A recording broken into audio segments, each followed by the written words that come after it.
Yang satu mungkin ngerokok, yang satu enggak. Enggak usah dibahas di depan orang banyak. Saya sampai kadang-kadang bingung ngejawabnya. Ada yang nanya ke saya, Ustaz, apa hukum rokok? Gimana nih jawabnya nih? Karena dia sedang ngerokok, nanya hukum rokok di depan orang banyak. Kalau saya bilang boleh, saya berpendapat rokok itu nggak boleh, apalagi di depan umum kalau misalnya mengganggu orang lain. Tapi kalau saya nggak jawab, kalau saya nggak jawab, itu jadi kayak dia nanya, dibikin harai gitu, dibikin ketawa aja, dibikin kayak canda gitu. Kenapa? Saya nggak mau jawab pertanyaan-pertanyaan pribadi di depan umum. Apalagi kalau misalnya di sosmed, yang saya tahu mungkin followers kita juga macam-macam kan karakternya. Masa ditanya di depan umum saya harus jawab, ini agak-agak bahaya nih. Sehingga yang kayak gini-gini namanya Rafa, harus mikir banget ini gimana nanti dia perasaannya. Kayak kadang-kadang Rafahnya misalnya kita ke guru atau kita ke orang lain. Saya pernah jadi kebayang sekarang gimana Nabi itu luar biasa ya, jaga perasaan sahabat. Kayak saya pas lagi jalan kemana orang minta foto, misalnya boleh foto. Kadang-kadang lagi capek banget, kadang-kadang lagi sibuk, bahkan kadang-kadang lagi makan gini. Pas mau, misalnya boleh foto, oh iya, foto. Jadi saya pengen Rafah ke dia. Dia juga kalau kita jadi sebagai orang yang mungkin ngefans sama orang, Rafah gitu. Ustaznya lagi makan, Ustaznya lagi kayak WA. Kadang-kadang saya lagi kayak WA gitu, ada yang harus diberesin cepet. Ustaz lihat dulu ke kamera. Iya. Ustaz, ntar lagi dia tadi blur apa segala macam. Ini kan Rafa. Saya bayangin saya tuh masih bisa nolak kadang-kadang. Maaf ya, jangan foto sekarang. Maaf ya, saya lagi sibuk. Maaf ya, lagi makan atau apa. Maaf ya, lagi bete.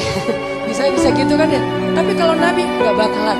Saking Rafanya Nabi, saya kagum sama Rafa Nabi. Seandainya Nabi hidup di zaman kita sekarang, pasti banyak banget kan yang pengen foto sama Nabi.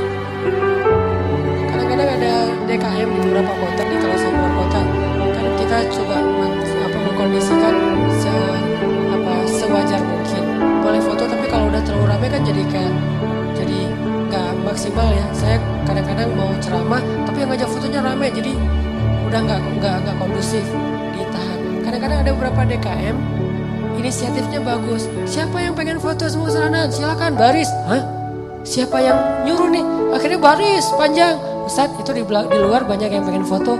Udah diatur sama dia. Kan ini luar biasa ya. Buat saya yang sekarang dalam kondisi yang orang pada ngajak foto tuh lama-lama capek juga gitu. Saya kebayang Rasulullah kalau hidup di zaman sekarang pasti nggak akan nolak kalau orang ngajak selfie. Nabi boleh selfie? Boleh. Nabi boleh selfie? Boleh. Pasti boleh. Nggak mungkin Nabi jawab nggak boleh. Terus gimana dong kalau Nabi udah berat? Allah yang akan jadi manajernya Nabi itu. Nggak boleh. Kenapa? Ada ayatnya. Banyak dulu di zaman Nabi orang datang pengen curhat sama Nabi itu. Surat curhat, Al-Mujadalah. Nabi saya pengen curhat, Nabi terus ngantri itu pengen curhat sama Nabi. Sama kayak ngantri pengen curhat ke Ustadz gitu. Banyak banget. Dan Nabi kan juga butuh waktu sendiri untuk istirahat, untuk keluarga gitu kan. Cuma Nabi tipe orangnya gak bisa nolak. Nabi boleh curhat, boleh. Nabi boleh curhat, boleh. Nabi boleh curhat. Terus aja lewat japrian, lewat telepon, ketemu langsung. Semuanya pengen curhat sama Nabi. Akhirnya karena Nabi orangnya gak bisa nolak, Allah turunkan ayat. Kalau kalian pengen curhat sama Nabi, sedekah dulu. Sampai di kayak bahasa kita mungkin lebih ke dikomersilkan. Bukan Nabi pengen, bukan. Cara Allah menghentikan orang-orang yang curhatnya gak penting. Saya pengen punya alhamdulillah istri saya baru hamil, boleh minta nama. Mungkin penting buat dia, tapi kan kalau jadi terlalu banyak kan lumayan juga buat energi Nabi kan ya. Padahal agenda dakwah Nabi banyak nih. Akhirnya Allah bikin ayatnya, walaupun itu ayatnya mansuh, sudah dihapus, tapi ayatnya masih ada, hukumnya yang dihapus di surat Al-Mujadilah. Kalau kalian pengen curhat kepada Nabi, sedekah dulu. Sejak harus bayar, kalau mau curhat sama Nabi, mulailah berkurang orang yang curhat.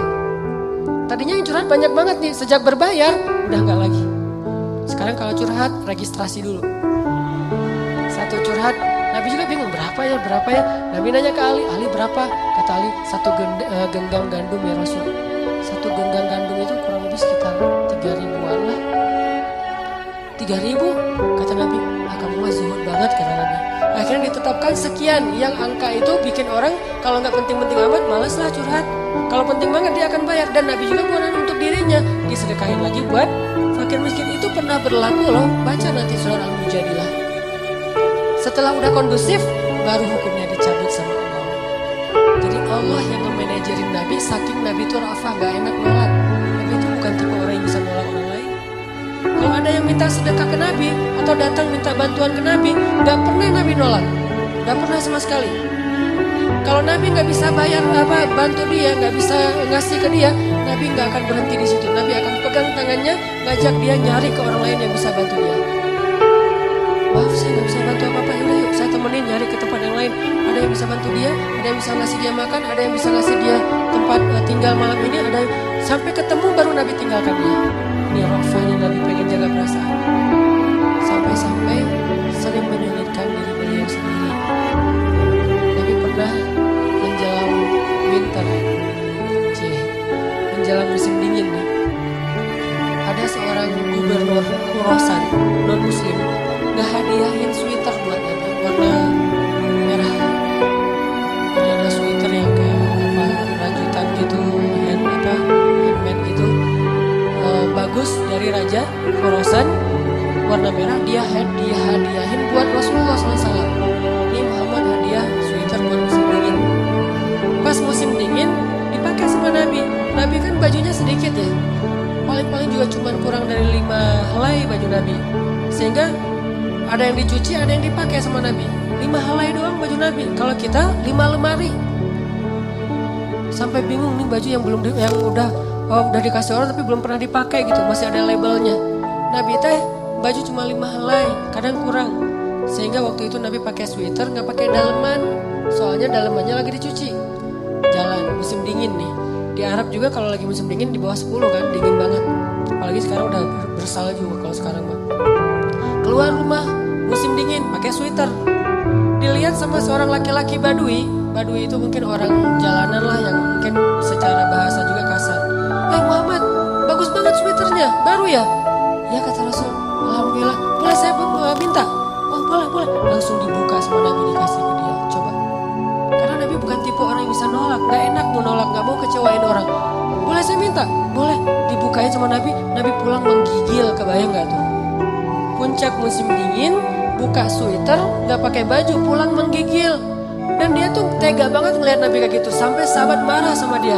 Kamu tega banget sih sama Rasulullah. Kalau kamu butuh baju minta aja ke kita. Kata dia apa? Bukan bajunya sih yang penting, kata dia.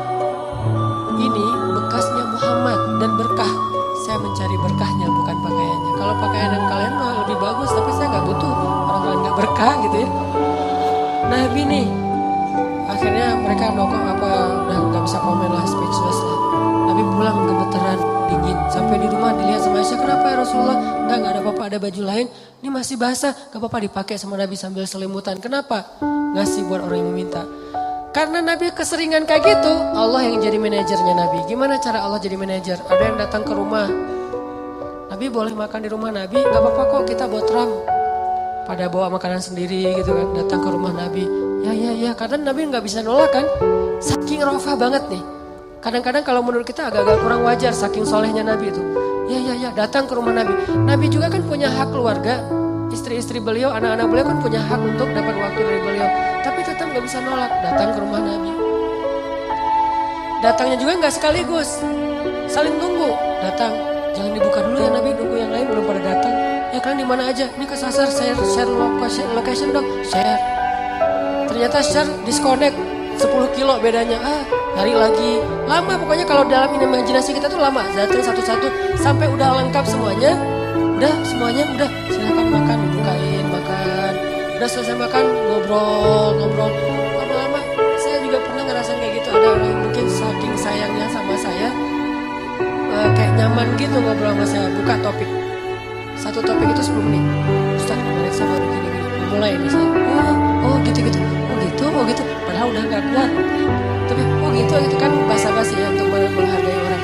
Selesai satu topik karena dia ngerasa kayak nyaman gitu ngobrol. Buka topik yang kedua. 10 menit lagi nih. Topik kedua kedua selesai, topik ketiga. Dan itu wajar, banyak orang kayak gitu. Di zaman Nabi lebih dari itu. Karena orang ke guru aja bisa kayak gini, apalagi ke Nabi kan. Nabi, ya yang kedua, saya juga Rasul, saya juga Rasul. Akhirnya semuanya pada ngomong dan Nabi diam aja nungguin, tetap senyum, tetap udah ngantuk-ngantuk. Istri beliau udah bete di kamar, gak datang-datang Nabinya teh. Gimana ini? Gak ada Abu Bakar, gak ada Umar yang bisa nge-manajerin Nabi nih. Sekarang gak ada siapa-siapa, Nabi sendiri aja. Turun ayat di surah Al-Ahzab. Kalau kalian udah selesai makan, jangan meneruskan pembicaraan, pulanglah. Barulah Nabi bilang, alhamdulillah turun ayat, kata Nabi. Masya Allah. Gara-gara kita lama di rumah Nabi, akhirnya dapat ayat. Hebat juga nih, apa ayatnya Nabi? Bacain dong. Gak apa-apa dibacain, gak apa-apa. Kalau kalian udah selesai makan, pulanglah. Oh gitu, astagfirullahaladzim, pada bubar gitu. Jadi Allah yang nge-manajerin Nabi, saking Nabi gak enakan coba. Ini nih artinya rofah, tapi kadang-kadang rofahnya kok Nabi doang yang rofah ya, umatnya gak rofah. Harusnya kita kayak gitu, ke orang lain tuh rofah. Gak enak lama-lama, gak enak. Sifat gak enak itu bagian dari sifat sunnah Nabi loh. Gak enak kalau komen di depan umum, gak enak kalau kita menjas, gak enak kalau kita marah-marah, gak enak kalau kita coret-coret mukanya, gak enak apa gitu. Gak enak, jaga perasaan orang lain teh. Nah ini namanya rofah. Kalau hidup kita penuh dengan kayak gini ke orang lain, insya Allah akan lebih nyaman cara gaul kita, masyarakat kita. Giliran orang lain ke kita, alam nashrah laka sadrak wa wada'na anka wizrak. Kalau kita lapang dada, ringan beban kita teh. Kenapa kadang-kadang punggung kita nih di sini tuh pundak kita rasanya kayak keras gitu kan ya? Kebanyakan pikiran. Pas kita dipijat, kenapa nih keras banget? Stres. Kenapa kok bisa stres? Dadanya sempit. Orang yang dadanya sempit, satu kesalahan orang aja udah bikin dia nyesek. Tapi kalau dadanya lapang, kesalahan-kesalahan orang itu gak bikin dia nyesek karena masih lapang. Kayak sebuah ruangan sempit, ditaruh satu barang udah sesek. Tapi kalau ruangannya luas, ditaruh banyak barang juga masih lapang, gor gitu. Taruh lemari beberapa masih lapang. Tapi kalau kamar mandi, taruh lemari satu udah gak bisa ngapa-ngapain kan ya. Jadilah syarhus sadar, berlapang dada dengan kesalahan orang lain kepada kita. Sehingga kita gak gampang nyesek, kita gak gampang stres, kita gak gampang nyimpen, gak gampang